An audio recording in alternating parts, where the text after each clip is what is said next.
am a hobbyist. I am a painter, I'm a modeler, I'm a sculptor. I'm also a capital G gamer.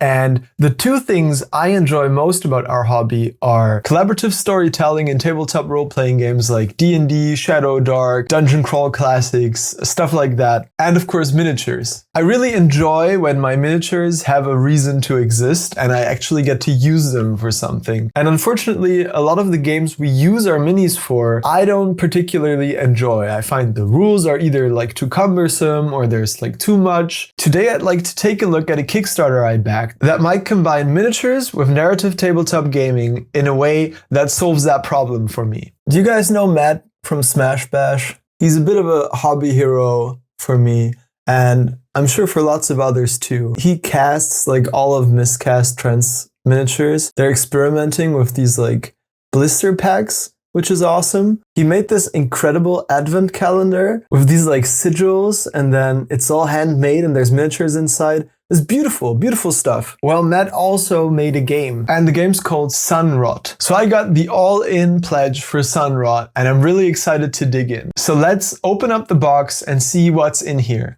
Spoiler, there may also be some other goodies in there, unrelated to the Kickstarter. So this box took a while to get to me. It was actually sent back to the USA because of a postal service mess up. So thanks, Matt, for sorting that out. And look at how beautiful this packaging is. I'm a sucker for some good packaging. Down in the corner here, we've got all of these blind boxes. And I'm really excited for these. These have like beautiful metal minis in there. But we'll take a look at these near the end of the video, so stick around for that. First, I want to open up this core box. This is the actual Kickstarter that you back when you get this project. And I think you can get this in retail as well. We've also got the minis right here. We'll take a look at the official minis here. And because I've got like the full pledge, I've got some extra minis there as well. So excited for those. This is actually everything you need to play the game though. There's a nice little note there as well. And so you can learn the rules in 5 minutes, it says, and you can use any minis, any terrain. And that's what really made me interested in this in the first place. Illuminate your oblivion is sort of the slogan. This game is set in a world where the sun is dying or already dead. I'm not sure yet. I need to actually read the booklet. But so you can see most of the game is just these cards. You've got item cards, event cards, monster cards, divine interventions. Stay there, please. You also got basic attacks and non-combat cards. And then these are the classes that you can play in this game. There's a cleric, a wizard, a fighter, an astrologer, and an oracle. And these all get their own piles of cards. So you've got one pile of cards for each of these classes. And then I'm really happy about this inclusion. There's some quick reference cards for the rules, which is always handy to hand out to friends who are not familiar with the game yet. Really like this backing as well. The cards are nice quality. Let's take a look at the cards. So as you can see, they each have their own thematic bags. And then on the front, they all have these beautiful full art treatments. And this artwork, I believe, is like, some of this is maybe like commissioned or maybe Matt's done it himself. But a lot of this is also like public domain art. So like cropped pictures of public domain artworks, old paintings and illustrations and sketches that have gone into the public domain. Really creative use of that. And it's a very nice alternative to using something like AI. This is much more ethical and looks much better, in my opinion as well. Look at this. Such a cool card. Tunnel vision. These are some of my favorites. I think there's a huge variety of visual styles owed to using art from different artists. The curation was really good though. These all really work together and they paint a picture of a sort of colorful but bleak medieval setting. Because I got the whole ass, full ass Kickstarter, I have this character expansion and I'm not really sure about like what this does yet. I need to actually read into this a little bit. It gives you like some extra cards basically for all of the characters. You've got these reference cards again, and then you have a repeat of the character cards. So you've got like one of each character again. And I'm not sure why you would need multiple of these, but I'm sure there's a good reason for it. And then you have some more beautiful, beautiful cards for all of your classes. And I think these just expand the class decks. Or maybe they are like extra decks so you can use like one class multiple times if like 2 people want to play the fighter, I guess. Yeah, that makes sense. I'm sure that's it. So those are the cards. That's like 99% of the whole game. Let's take a look at some minis here. This is a miniature agnostic game, so you don't need to use these, but I'm really happy that it comes with its own minis. These are beautiful metal miniatures sculpted by, of course, Anna from Gardens of Hecate. And I really love these. Here's the fighter. I had to bend his mace in shape. With the wizard, I bent the staff. Sometimes this happens with metal miniatures. She is caked up, by the way. Really funny sculpt. I love her. She's got a cool metal mask as well. Here's the astrologer with a bulbous moon head, which I really like. And bent his staff as well. No problem. And then this is the cleric. Really cool sort of folk design in a pose of prayer. Can't wait to paint those. Now these are the extra miniatures that you get for the full set. And these are sculpted by Marcello Rizza, also known as Ualas Olsch. I hope I pronounced any of those names correctly. He's fantastic. Love him, love his work. And these, I think, are like monsters that you can encounter in the game, or like NPCs. Now lately, everybody's been sculpting moon and star people, and I really, really love these. I'm so happy to have these in the collection. I think they're really characterful sculpts. And they've got that bleak, medieval, but also colorful and kind of comedic vibe that I love so much. With this one, there's a little bit of residue on the resin cast, but I think that'll clean up, no problem. This one, on the other hand, though, this one arrived broken, unfortunately. And that's a bit of a bummer because the broken piece is so small. You see this large golem creature has this like head with faces on each side. And I think the head is supposed to come attached, and then also this head crest was broken. And if you look at the cards, there's also some cards where like the resolution is kind of off.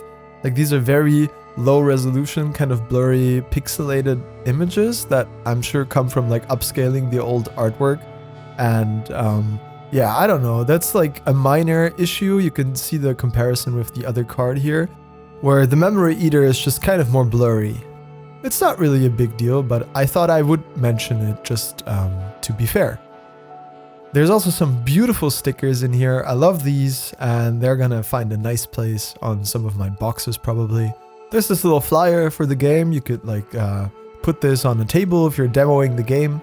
And also there's this little booklet called Variations in Plastic. And this is like a miniature art book with beautiful work by Matt himself. And a very nice personal message, thanks for that. And you can see there's this incredible punk aesthetic to all of this that I enjoy so much. And there's beautiful kit bashes, amazing paint jobs, and just cool collage artwork in there. Oh, go back again? That looks really cool. Look at this fish head person. Really cool little art book. Glad to have it in my collection. Thanks, Matt. Now, really quickly, I wanted to share this with you. This is a sticker sheet by Brutal Whimsy, and these are now available through Grimsnock Miniatures and McDungeon. So check out any of those free Instagrams to grab your set of stickers. These are really nice, thick vinyl quality, and I tried one of them myself on my little toolbox here, and these go on really, really nicely, and they don't feel like they're gonna like peel or rip or anything. They're really solid. And good quality printing as well. So here's a QR code. There's also some zines. All right, now let's get to the blind boxes, the thing we've all been waiting for. This first one has this really cool medieval armor with like robes on the bottom, sort of a slender figure. And then there's a little companion, a fish with legs. This is like the exact kind of stuff that I love. I wish all my miniatures had like some level of whimsy like this. There's some hands with like a mace, and there's a sort of a fish head or like a chameleon head. Now the second one, immediately there's a large mini inside here. This is metal, so yeah, this big model actually like weighs a ton. Like it's got some real heft to it. You can really feel it. Beautiful stuff. And then there's a fish themed gladiator helmet. That's really cool. And then this one with straw coming out its ears. You got some thick grabbers. These look kind of bestial as well. And then, of course, also you got an actual crab claw if you want to make these into proper fish mutations. And then this one had a companion as well, a little snail, which is a delight. Box number 3 has another very big torso in there. This is the male counterpart, and this one's got a little rune on his belly. Really cool. I've seen these painted by Anna before, and they looked beautiful, so looking forward to playing around with some skin tones on that. This one came with a crab claw as well. Very spiky one. And then here's a shotel and a hand with a heart, and some more fish heads. These look very, like, Star Wars-esque. There's also this fish shield. I think one of the turnip lancers I painted for Garrett had this shield. Really cool design. This last box, I'm not gonna open it today because I've got something special planned.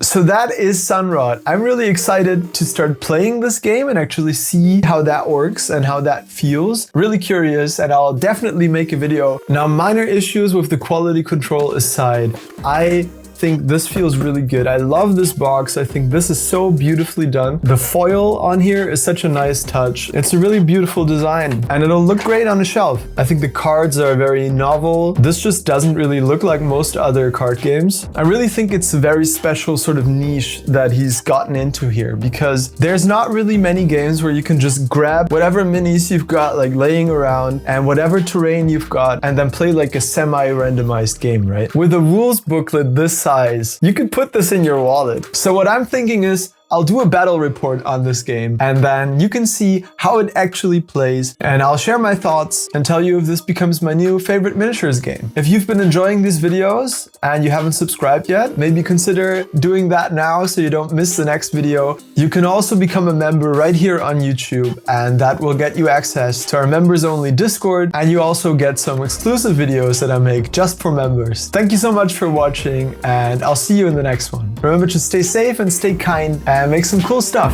Bye bye.